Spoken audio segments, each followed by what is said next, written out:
नमस्कार बालमित्रांनो, मी मेघना काळे माझ्या यूट्यूब चॅनलमध्ये आपणा सर्वांचं स्वागत करते. आज आपण बघणार आहोत बँक्स अँड सिंपल इंटरेस्ट यामधला दुसरा भाग, सिंपल इंटरेस्ट. आता सिंपल इंटरेस्ट काढायचं कसं, तर सुरुवातीला समजून घ्या. सिंपल इंटरेस्ट म्हणजे बँक जी काही रक्कम आपण डिपॉझिट म्हणून ठेवतो किंवा जी काही रक्कम आपण बँकेकडून लोन म्हणून घेतो त्या रकमेवर आपल्याला काही आगाऊ रक्कम द्यावी लागते. ज्या वेळेला आपण आपलं लोन बँकेला वापस करतो किंवा बँकेकडून आपण ठेवलेलं डिपॉझिट परत घेतो त्यावेळेला काही आगाऊ रक्कम आपल्याला त्यावर बँक देत असते. त्याला आपण सिंपल इंटरेस्ट म्हणतो किंवा इंटरेस्ट म्हणतो. तर सिंपल इंटरेस्ट कसं कॅल्क्युलेट करायचं बघूया.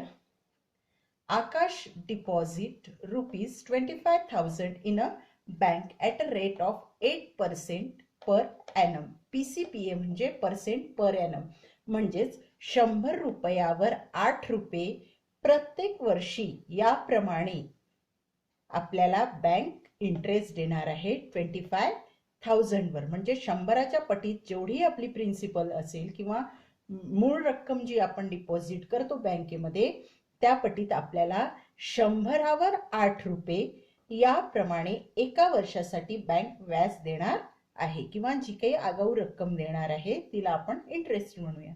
How much interest does he get every year, how much all together. आता हे जे 8 रुपये आपल्याला मिळणार आहे ते 100वर एका वर्षाकरता मिळणार आहे. आता आपल्याला पुढे 3 वर्षाकरता पण कॅल्क्युलेट करायचं आहे.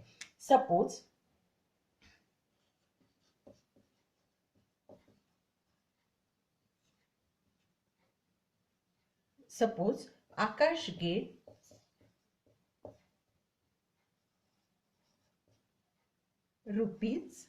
X RuPay interest.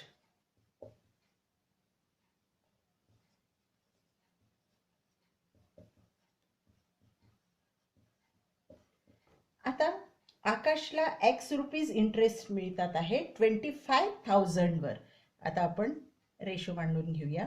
X rupees interest 25,000 वर मिळतात, पण आपल्याला जे दिलेलं आहे ते 8% पर ॲनम म्हणजे 100वर 8 रुपये मिळतात आहे. म्हणजे 100वर 8 रुपये इंटरेस्ट असणार आहे. याप्रमाणे आपण रेशो मांडून घेतलेला आहे. देअरफॉर हे सॉल्व करूया. या ठिकाणी सॉल्व करताना या प्रमाणे आपण सॉल्व करणार. x into 100 25,000 into 8. Therefore x is equals to. आता हे इक्वेशन आपण सोडवताना इक्वलच्या या बाजूला असलेले मल्टिप्लाइड बाय 100 या बाजूला गेले, राईट साइडला गेले की डिवाइडेड बाय 100 होईल. कॅल्क्युलेशन्स करूया. Therefore x is equals to 2,000 rupees. Therefore Akash got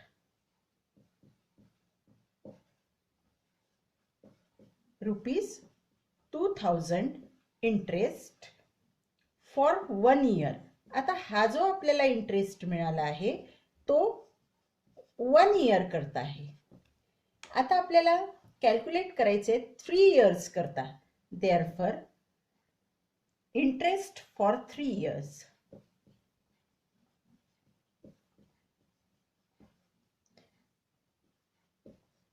unitary method आपल्याला यूज करून सोडवायचे आहे. आता एका वर्षाकरता 2,000 आहे म्हणून 3 वर्षाकरता काढायचं आहे, म्हणून मल्टिप्लाइड बाय आपण 3 करणार. That is equals to 6,000 rupees. Therefore, Akash got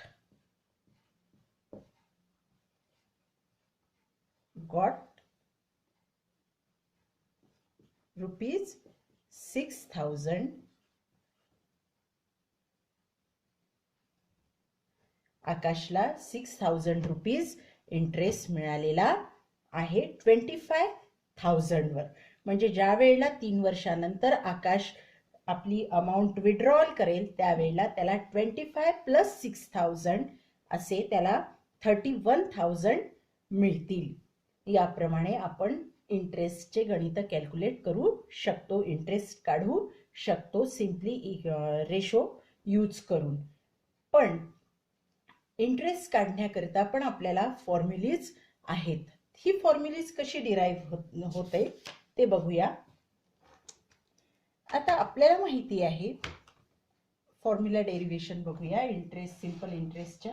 आपल्याला माहिती आहे जो काही इंटरेस्ट आपल्याला मिळणार आहे तो आपण जी रक्कम बँकेकडून लोन म्हणून घेणार आहे किंवा बँकेत डिपॉझिट करणार आहे, ज्याला आपण प्रिन्सिपल म्हणतो, त्या प्रिन्सिपलवर हा इंटरेस्ट आपल्याला मिळणार आहे. पण जो काही इंटरेस्ट मिळेल तो 100 रुपयावर पर इयर याप्रमाणे मिळतो. जो काही रेट ऑफ इंटरेस्ट असतो तो 100 रुपयावर 100 युनिट पैकी असतो. म्हणून आपण हा रेशो मांडून घेतला. आता या ठिकाणी आपण याला सॉल्व करू. That is I is equals to P into R upon 100. आता जे काही कॅल्क्युलेशन्स असणार आहे इंटरेस्टचे हे फॉर 1 इयर असते.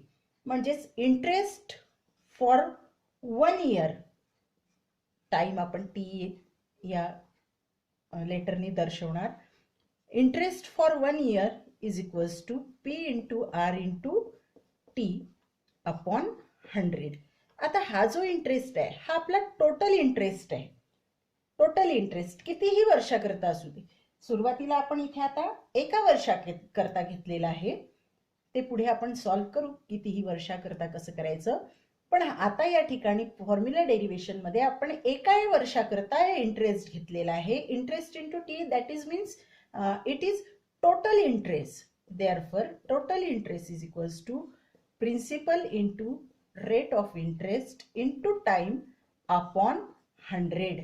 याप्रमाणे आपल्याला इंटरेस्टचा फॉर्म्युला मिळतो आणि यामध्ये आपण व्हॅल्यूज पुट करून डायरेक्टली सिंपल इंटरेस्ट कॅल्क्युलेट करू शकतो.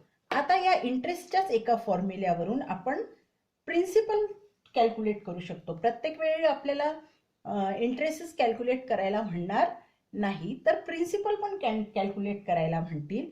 तर सिंपली याच्या पुढे सॉल्व करू. I into 100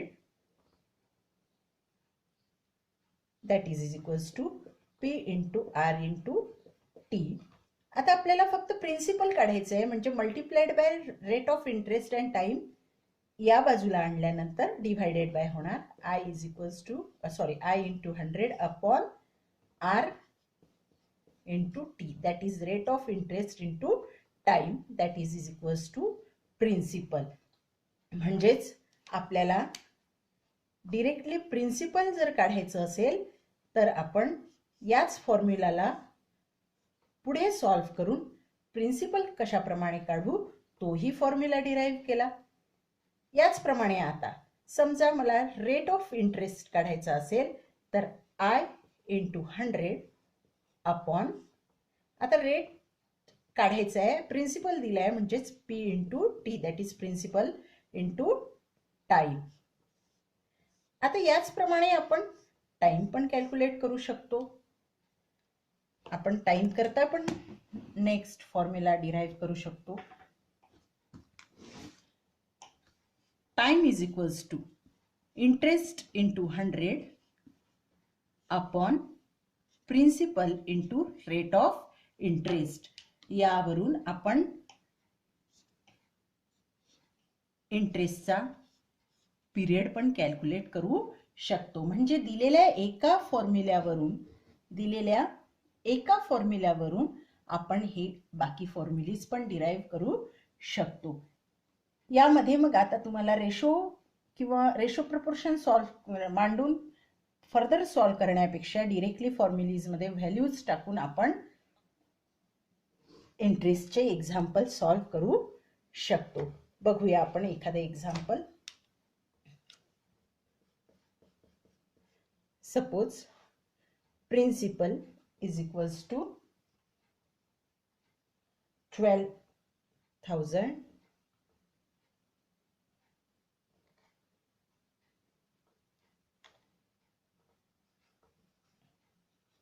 1,20,000, sorry.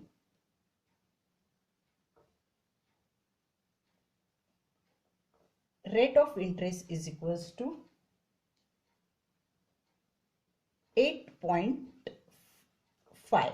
that is 8.5 हा जो रेट ऑफ इंटरेस्ट आहे हा 100 रुपयावर एका वर्षासाठी असेल आणि या ठिकाणी टाइम दिलेला आहे 4 इयर्स. आता आपल्याला कॅल्क्युलेट करायचे आहे टोटल इंटरेस्ट, आपल्याला कॅल्क्युलेट करायचं आहे. आता आपण या ठिकाणी फॉर्म्युलीज मध्ये डायरेक्ट ही दिलेली फॉर्म्युलीज आहे यामध्ये व्हॅल्यूज पुट करू. I is equals to 1,20,000 into rate दिलेला आहे 8.5 इंटू 4 अपॉन 100. आता या ठिकाणी I is equals to, या ठिकाणी मला हा पॉइंट काढायचा आहे. हा पॉइंट काढायचा आहे म्हणजेच मला या 8.5 ला 10 ने मल्टिप्लाय करावं लागेल. म्हणजेच हा हे होईल 1,20,000 इंटू 85 इंटू 4 अपॉन 100. आता या ठिकाणी मी 8.5 ला 10 ने मल्टिप्लाय केल्यामुळे इथे 85 झाले. तसंच आपल्याला जी प्रोसेस आपण न्यूमरेटर मध्ये केली तीच प्रोसेस डिनॉमिनेटर मध्ये करायची, म्हणजे मल्टिप्लाइड बाय 10. या ठिकाणी कॅल्क्युलेशन्स करताना आपण हे 0 कट करणार. दॅट इज इक्वल्स टू, आता काय उरले आपल्याकडे 120 into 85 into 4, that is equals to 40,800. means therefore interest is equals to rupees 40,800. याप्रमाणे आपण व्हॅल्यूज पुट करून एक्झाम्पल्स पण सोडवू शकतो. यावरून तुम्हाला दिलेल्या एक्झाम्पल मधल्या व्हॅल्यूज तुम्ही पॉइंट आउट करायच्या, फॉर्म्युलीज मांडायची आणि फॉर्म्युलीज मध्ये आपले दिलेल्या व्हॅल्यूज पुट केल्यानंतर आपल्याला टोटल इंटरेस्ट मिळेल. Thank you.